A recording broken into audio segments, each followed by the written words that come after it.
ನಮಸ್ಕಾರ, ನಾನು ಶಿಲ್ಪಾ. ಮನೆ ಪಕ್ಕಕ್ಕೆ ಮತ್ತೊಮ್ಮೆ ಸ್ವಾಗತ.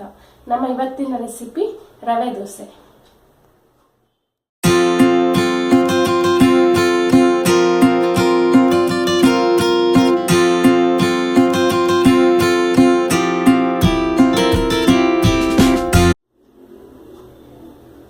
ಯಾವುದೇ ರುಬ್ಬೋ ಕೆಲಸ ಇಲ್ಲದೆ ಹಾಗೂ ಹುಳಿ ಬರ್ಸೋ ಟೆನ್ಷನ್ ಇಲ್ಲದೆ ತಕ್ಷಣಕ್ಕೆ ಮಾಡಿಬಿಡಬಹುದಾದಂತಹ ತುಂಬಾ ಸುಲಭವಾದ ದೋಸೆ ರೆಸಿಪಿ ಇದು. ಗರ್ಗರಿಯಾಗಿ ತುಂಬಾ ಚೆನ್ನಾಗಿರುತ್ತೆ. ಹೇಗೆ ಮಾಡೋದು ಅನ್ನೋದನ್ನ ನೋಡೋಣ. ಏನೇನು ಬೇಕು ಅನ್ನೋದನ್ನ ನೋಡ್ಕೊಳ್ಳೋಣ. ಅರ್ಧ ಕಪ್ ರವೆ, ಚಿರೋಟಿ ರವೆ ಅಥವಾ ಸಾದಾ ಬಾಂಬೆ ರವೆ ಯಾವುದನ್ನಾದ್ರೂ ತಗೊಳ್ಬಹುದು. ಅರ್ಧ ಕಪ್ ಅಕ್ಕಿ ಹಿಟ್ಟು, 1/4 ಕಪ್ ಮೈದಾ ಹಿಟ್ಟು, ಅರ್ಧ ಕಪ್ ಮೊಸರು ಅಥವಾ ಮಜ್ಜಿಗೆಯನ್ನು ಉಪಯೋಗಿಸಬಹುದು. ಒಂದು ದೊಡ್ಡ ಈರುಳ್ಳಿ ಸಣ್ಣದಾಗಿ ಹೆಚ್ಚಿಕೊಂಡಿರೋದು, ಅರ್ಧ ಇಂಚು ಶುಂಠಿ ಸಣ್ಣದಾಗಿ ಹೆಚ್ಚಿಕೊಂಡಿರೋದು, 1 ಅಥವಾ 2 ಹಸಿಮೆಣಸು ಸಣ್ಣದಾಗಿ ಹೆಚ್ಚಿಕೊಂಡಿರೋದು. ಇದು ಆಪ್ಷನಲ್, ಬೇಡದೆ ಹೋದ್ರೆ ಬಿಟ್ಬಿಡ್ಬೋದು. 2 ಟೇಬಲ್ ಸ್ಪೂನ್ ಕೊತ್ತಂಬರಿ ಸೊಪ್ಪು ಸಣ್ಣದಾಗಿ ಹೆಚ್ಚಿಕೊಂಡಿರೋದು, 1/4 ಟೀ ಸ್ಪೂನ್ ಕಾಳುಮೆಣಸಿನ ಪುಡಿ, ಅರ್ಧ ಟೀ ಸ್ಪೂನ್ ತರ್ತರಿಯಾಗಿ ಕುಟ್ಟಿ ಪುಡಿ ಮಾಡಿರೋ ಜೀರಿಗೆ, ರುಚಿಗೆ ತಕ್ಕಷ್ಟು ಉಪ್ಪು,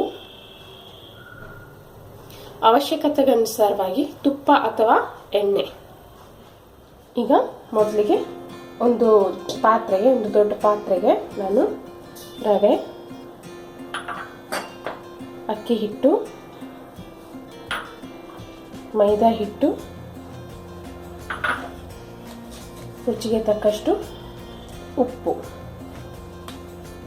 ಇದಿಷ್ಟನ್ನು ಹಾಕಿ ಇದನ್ನು ಒಂದ್ಸಲ ಸರಿಯಾಗಿ ಉಪ್ಪು ಸರಿಯಾಗಿ ಮಿಕ್ಸ್ ಆಗಿ ಹಿಟ್ಟುಗಳು ಮತ್ತು ರವೆ ಚೆನ್ನಾಗಿ ಮಿಕ್ಸ್ ಆಗೋವರೆಗೆ ಇದನ್ನು ಈ ಥರ ಮಿಕ್ಸ್ ಮಾಡ್ಕೊಳ್ಳೋಣ. ಈಗ ಇದಕ್ಕೆ ಕಾಳುಮೆಣಸು ಹಾಗೂ ಜೀರಿಗೆ. ಕೆಲವೊಂದು ರೆಸಿಪಿಗಳಲ್ಲಿ ಕಾಳುಮೆಣಸು, ಜೀರಿಗೆ ಹಾಗೂ ಸಾಸಿವೆಯನ್ನು ಒಗ್ಗರಣೆ ಮಾಡಿ ಹಾಕ್ತಾರೆ. ನೀವು ಹಾಗೂ ಮಾಡ್ಬೋದು, ಅಥವಾ ಈಗ ನಾನು ಹಾಕ್ತಿರೋ ಹಾಗೆ ಸೀದಾ ಹಾಗೇನೇನು ಹಾಕ್ಕೊಳ್ಬೋದು. ಕಾಳುಮೆಣಸು ಹಾಗೂ ಜೀರಿಗೆ ಹಾಕಿ ಇನ್ನೊಂದ್ಸಲ ಸರಿಯಾಗಿ ಮಿಕ್ಸ್ ಮಾಡ್ಕೊಳ್ಳೋಣ. ಈಗ ಇದಕ್ಕೆ ಮೊಸರನ್ನ ಹಾಕೊಳ್ಳೋಣ. ಮೊಸರನ್ನ ಹಾಕಿ ಮೊಸರು ಸರಿಯಾಗಿ ಮಿಕ್ಸ್ ಆಗೋರಿಗೆ ಒಂದ್ಸಲ ಈ ರೀತಿ ಮಿಕ್ಸ್ ಮಾಡಿಕೊಂಡು ನಂತರ ಈಗ ಇದಕ್ಕೆ ಸ್ವಲ್ಪನೇ ನೀರು ಹಾಕ್ತಾ, ನೀರು ದೋಸೆ ಹಿಟ್ಟಿನ ಹದಕ್ಕೆ ಸ್ವಲ್ಪ ತೆಳ್ಳಗೆ ನಾವು ದೋಸೆ ಹಿಟ್ಟನ್ನು ಮಾಡ್ಕೊಳ್ಬೇಕು. 1 ಕಪ್ನಷ್ಟು ನೀರು ಹಾಕಿದ್ದೀನಿ. ಈಗ ಇದನ್ನ ಮಿಕ್ಸ್ ಮಾಡ್ಕೊಳ್ಳೋಣ.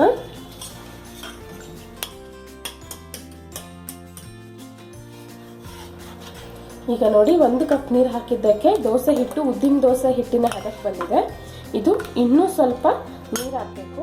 ನಾನು ಅಂದಾಜು ಇನ್ನೂ ಒಂದು ಅರ್ಧ ಕಪ್ನಷ್ಟು ನೀರನ್ನು ಹಾಕ್ಕೊಳ್ತೀನಿ. ಈ ರೀತಿ ನೀವು ಸೌಟಿಂದ ಬಿಟ್ಟಾಗ ಈ ರೀತಿ ಹಾಲಿನ ಹಾಗೆ ಇದು ನಿಧಾನಕ್ಕೆ ಕೆಳಗಡೆ ಬೀಳಬೇಕು. ಇಷ್ಟು ನೀರನ್ನು ನೀವು ಹಾಕ್ಕೊಳ್ಬೇಕು. ನಾನು ಈಗ ಇದರಲ್ಲಿ ಅರ್ಧ ಕಪ್ ಮೊಸರು ಹಾಗೂ 1.5 ಕಪ್ನಷ್ಟು ನೀರನ್ನು ಹಾಕಿದ್ದೀನಿ. ಈಗ ನಾವಿದಕ್ಕೆ ಹಸಿಮೆಣಸು, ಬೇಡದೆ ಹೋದರೆ ಬಿಟ್ಬಿಡ್ಬೋದು, ಕೊತ್ತಂಬರಿ ಸೊಪ್ಪು, ಶುಂಠಿ ಹಾಗೂ ಈರುಳ್ಳಿಯನ್ನು ಹಾಕಿ ಚೆನ್ನಾಗಿ ಮಿಕ್ಸ್ ಮಾಡ್ಕೊಳ್ಳೋಣ.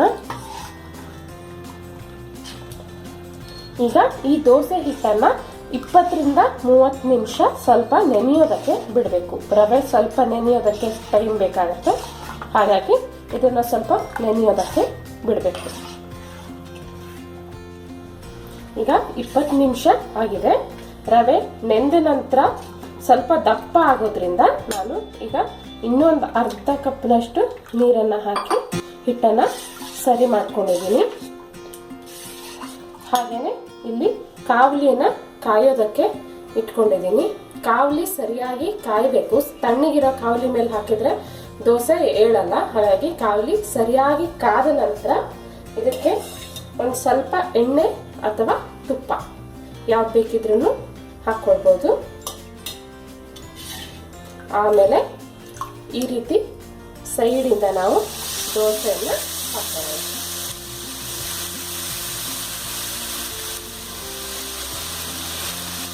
ರವೆ ದೋಸೆ ಆಗೋದಕ್ಕೆ ಸ್ವಲ್ಪ ಟೈಮ್ ಬೇಕಾಗತ್ತೆ. ಒಂದು 2ರಿಂದ 3 ನಿಮಿಷ ನಾವು ದೋಸೆ ಎಲ್ಲ ಆಗೋದಕ್ಕೆ ಬಿಡೋಣ. ಮೇಲಿಂದ ಒಂದು ಸ್ವಲ್ಪ ತುಪ್ಪನ ಹಾಕ್ತಿದ್ದೀನಿ. ತುಪ್ಪ ಅಥವಾ ಎಣ್ಣೆ ಯಾವುದನ್ನು ಬೇಕಿದ್ರೂ ಹಾಕ್ಕೊಳ್ಬೋದು.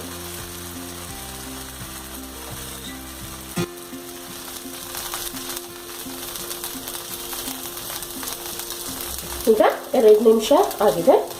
ದೋಸೆಯನ್ನು ನಿಧಾನಕ್ಕೆ ಈ ರೀತಿ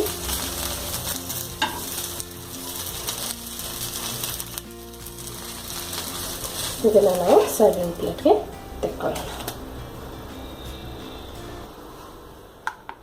ಬಿಸಿಬಿಸಿಯಾದ ಗರ್ಗರಿಯಾದ ಇನ್ಸ್ಟಂಟ್ ರವೆ ದೋಸೆ ಸವಿಯೋದಕ್ಕೆ ಸಿದ್ಧವಾಗಿದೆ. ನಿಮ್ಮ ಇಷ್ಟದ ಚಟ್ನಿ ಜೊತೆ ಹಾಗೂ ಒಂಚೂರು ಬೆಣ್ಣೆ ಜೊತೆ ಸರ್ವ್ ಮಾಡಿ. ತುಂಬಾ ಚೆನ್ನಾಗಿರುತ್ತೆ. ದಯವಿಟ್ಟು ಮಾಡಿ ನೋಡಿ ಹೇಗಾಯ್ತು ಅನ್ನೋದನ್ನ ನನಗೆ ತಿಳಿಸಿ.